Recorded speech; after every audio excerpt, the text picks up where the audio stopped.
त्याचा अंदाजही बांधता येणार नाही इतके हे श्रीमंत आणि आडदांड लोक आहेत. आपण त्याला भांडवलदार म्हणतो. भांडवलदार व्यापाऱ्यांच्या पुढचे पुढचे भांडवलदार आहेत. यांच्याकडे अमाप पैसा आहे. जगामधले जे श्रीमंत आहेत, अतिश्रीमंत, त्या जगातल्या अतिश्रीमंतांच्या यादीमध्ये हा अदानी फार वर आहे. असा हा बदमाश अदानी आहे. याने प्रचंड पैसा जमा केलेला आहे. आणि हा कोणाचा दोस्त आहे, कोणाचा मित्र आहे? तर आपले जे भारताचे जे पंतप्रधान मोदी साहेब आहेत, यांचा हा जिगरी दोस्त आहे, लंगोटी यार आहे. त्याच्यामुळे अदानी आणि मोदी, मोदी आणि अदानी हे एकच आहे. जसा मोदी सत्तेवर आला, जसा मोदी पंतप्रधान झाला, तेव्हापासून अदानीचं पोट वाढत चाललंय, खिसे भरत चालले. आता मी गुगलवर बघत होतो, तेव्हा 2014 मध्ये मोदी सत्तेमध्ये आला, मोदी पंतप्रधान झाला भारताचा. 2014 मध्ये अदानीच्या खिशामध्ये 67,000 कोटी रुपये होते. किती? 67,000 कोटीचा मालक हा अदानी होता. 67,000 कोटी, ते पण भयंकर आहेत. आपल्याकडे 67 रुपये आता खिशामध्ये आहेत का, असा प्रश्न आहे.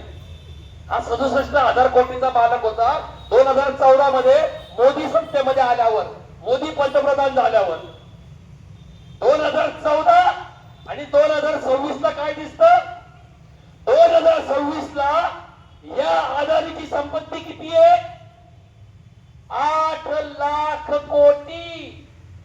किती कोटी? 8 लाख कोटी.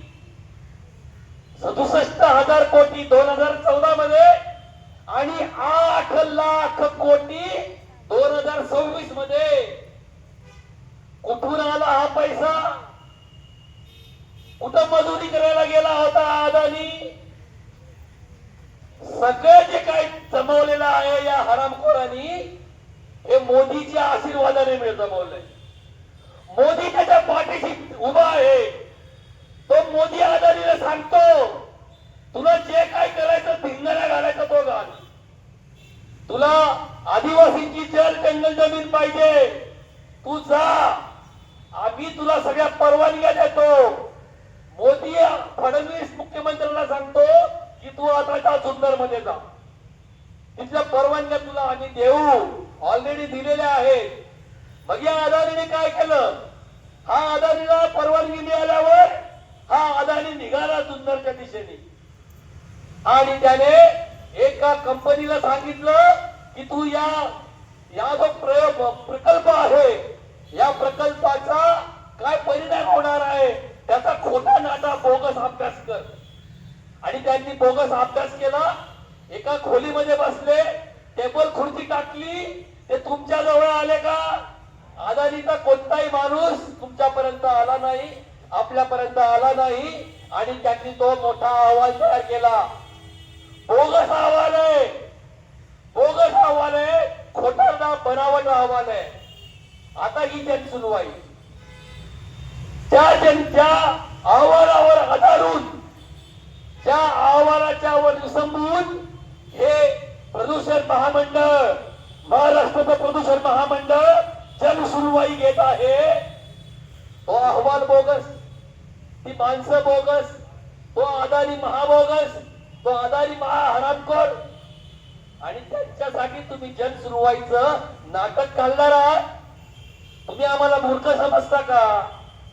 प्रदूषण नियंत्रण महामंडळाचे अधिकारी जागे व्हा. ही जनसुनवाई इथं चालू आहे, ही जनसुनवाई इथं चालू आहे.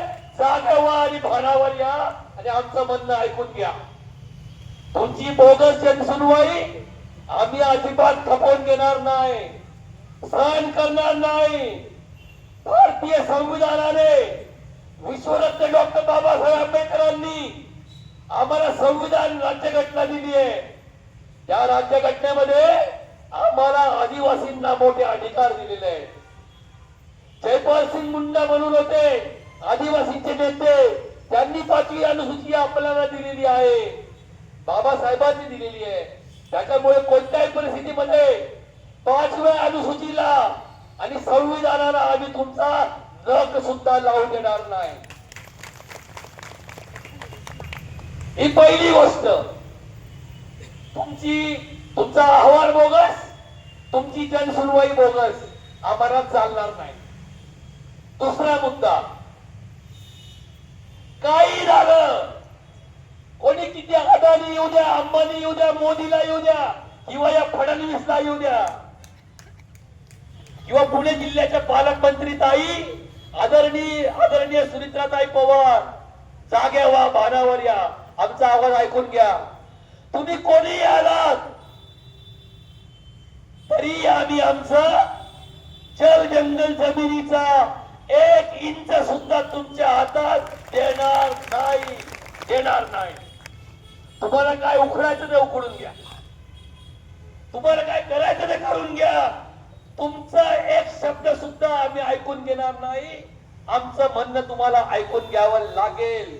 म्हणून एका वाक्यात सांगतो, प्रदूषण महामंडळाचे सन्माननीय अधिकारी साहेब, 21 तारखेची जनसुनवाई रद्द करण्याचा कागद आमच्या हातात द्या, नाहीतर आम्ही इथून उठणार नाही. एवढंच बोलतो, थांबतो. जय भीम, जय आदिवासी, इन्कलाब जिंदाबाद, जोहार.